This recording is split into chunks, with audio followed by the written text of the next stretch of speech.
জয় শিল প্রভুপাদ। জয় অনন্ত বৈষ্ণব। হরে কৃষ্ণ। সমস্ত ভক্তদের চরণে আমার অনন্ত কোটি দণ্ডবত। তো আমি আমার ভক্তি জীবনে আসার পূর্বের এবং ভক্তি জীবনে আসার প্রথম দিকের একটু সংক্ষিপ্ত গুরুমার সম্পর্কে কিছু বলবো। হরে কৃষ্ণ। আমি যখন প্রথম ইস্কন মন্দিরে আসি, তো আমি ইস্কন মন্দিরে আসার পরে আমি ব্যাসাসনে শিল প্রভুপাদকে দেখে আমি জিজ্ঞাসা করেছিলাম মন্দিরের কিছু ভক্তদেরকে, যাদের সান্নিধ্যে এসেছিলাম, যে এই ব্যক্তিকে তো আমি আগেও দেখেছি, আগে চিনি, ইস্কন মন্দিরে আসার আগে। তারপরে গুরু মহারাজেরও ওই প্রভুর সাথে গুরু মহারাজের রুমে, মানে তার রুমে যাওয়ায় গুরু মহারাজ দেখে একেও আমি চিনি। বলছে তুমি সবাইকে চিনো, কি করে চিনো? তো আমি জানতাম না যে বাস্তবিক আমি এদেরকে চিনি না। এটা ছিল আমার দীক্ষার আগের ঘটনা।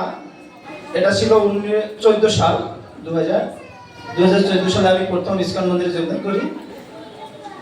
তো আমার বাড়ির সামনে দিয়ে একটা রাস্তা আছে এবং আমার রাস্তা জুড়েই পুকুরে আমাদের একটা ঘাটলা দেওয়া আছে। আমার ব্যক্তিগত অভিজ্ঞতা ওটা দিনের বেলায় ছিল, রাতে কোনো স্বপ্ন আদেশ বা কিছু নয়। আমি দিনের বেলা ওই ঘাটে স্নান করতে যাওয়ার পরে দেখছি যে ঠিক শিল প্রভুপাদের একটা ছবি আছে, যেখানে শিল প্রভুপাদ আগে হাঁটছে, পেছনের গুরু মহারাজ তার স্বর্ণার দণ্ড নিয়ে এবং সাথে আরো কয়েকজন ভক্ত নিয়ে হাঁটছে। ঠিক সেই দল, মানে সেই ওই ভক্তবৃন্দ আমার ওই রাস্তা দিয়ে যাচ্ছিল।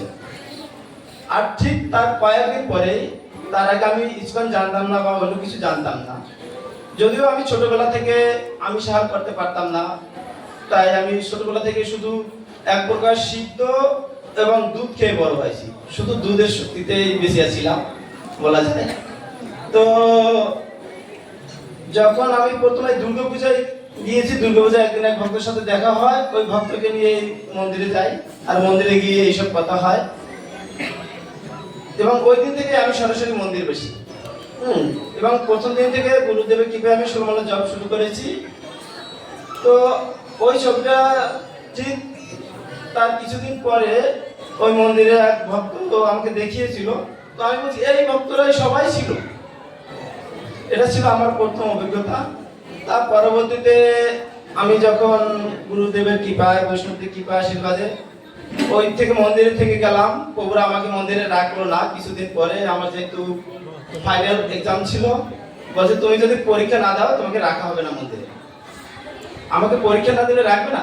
সঙ্গে সঙ্গে ওই দিনে আমি মন্দির ছেড়ে আবার চলে যাই। যেদিন পরীক্ষা শেষ ঠিক ওই দিনই মন্দিরে চলে আসি এবং এরপরে যে প্র্যাকটিক্যাল পরীক্ষাগুলো মন্দির বসেই দেই।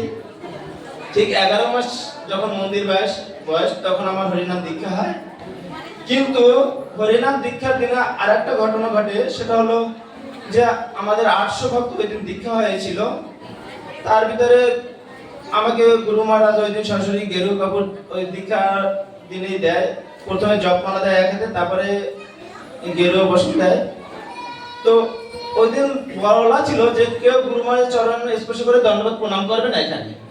কিন্তু গুরু মহারাজ আমার দিকে এমন ভাবে তাকিয়ে বসে আছিল এবং কাপড় দেওয়ার পরে আমাকে ওই সময় আমাকে বিশেষ করে বেশ কিছু কথা বলে এবং প্রচুর সময় দেয়, যার 3-4 জন ভক্তকে এত সময় দেয়নি। তো আমি ওখানে তখন দণ্ডবত প্রণাম করে গুরু মহারাজের চরণ স্পর্শ করে প্রণাম করলাম। তখন আমাকে বলেছিল যে তুমি কমপক্ষে 2 ঘন্টা করে গ্রন্থ অধ্যয়ন করবে, হরিনাম যদি পারো খুব নিষ্ঠা সহকারে করবে। জয় জয় নিত্যানন্দ চন্দ্র গরেন্দ্র রায় রাধা বৃন্দাবন মহান কি জয়, শিল প্রভুপাদ কি জয়, নিতাই গৌর প্রেমানন্দ।